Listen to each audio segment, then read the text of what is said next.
things for a little bit, and then started doing well, and then made the same mistakes again. It was an endless cycle. It took a very long time, and slowly I started figuring out, okay, maybe I shouldn't take all my money and sit on the biggest table every time. You know, that I shouldn't.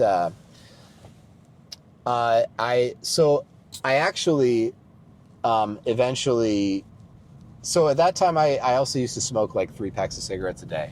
I lived in the hotel. I would play 30-hour poker sessions. I didn't operate on a 24-hour clock. Whoa. I was, yeah. It's a high-low cycle you're in. Now I am very health conscious. I work out every day. I eat super clean. Yeah. And what I'm actually about to tell you is what I am appreciative of in being a poker player and doing this for a living is I have the freedom to have a very long morning routine where I do healthy things. Yeah. I work out. I cook for myself. And I have developed my own structure. So in my 20s, I lived a very unstructured life. Yeah. And I did not sleep on a 24-hour clock.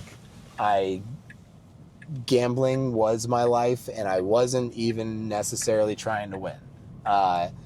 And I lived in the casino. I drank, I partied, I did drugs, all of that. But yeah, the probably the real turning point for me was quitting smoking. But this is all gradual changes over 15 years that I have figured out how to be a stable winning poker player, hold on to money, to stay at a level that I can afford to play.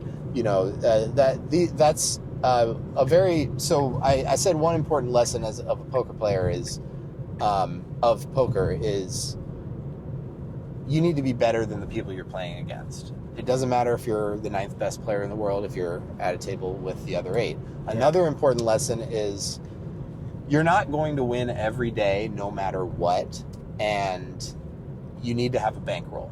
Yeah. You need to have backup.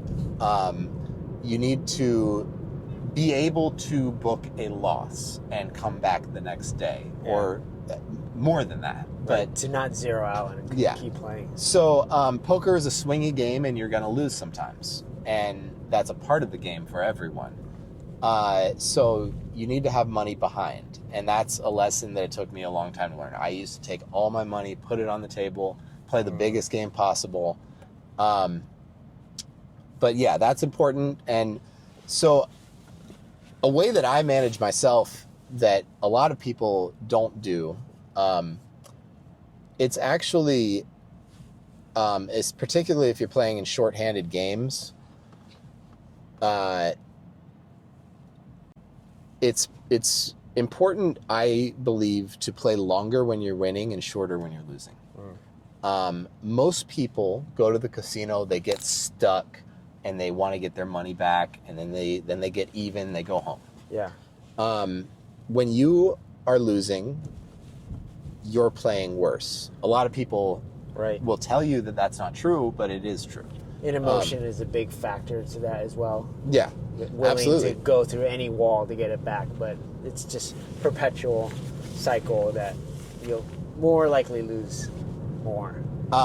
Yeah. So if it's absolutely it's all emotion. It's not a mathematical thing, but when you're losing, the momentum, I believe, is a real thing, and it's based on it's a psychological thing. Right.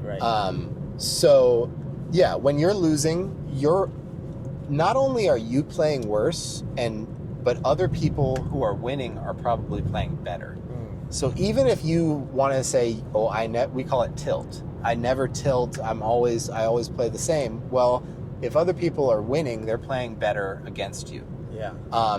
Now, if you're winning and other people are losing, that's a very good situation, and it's a situation that you wanna stay as long as you can, particularly in a shorthanded game. So for me, that's something that I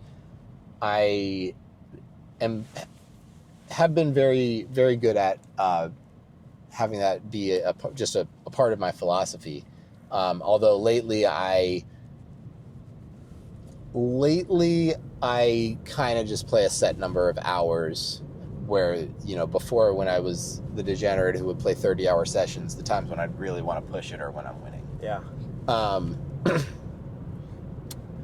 So yeah, I mean, it just a lot of hard lessons I couldn't have learned anywhere else, and eventually I got stable. So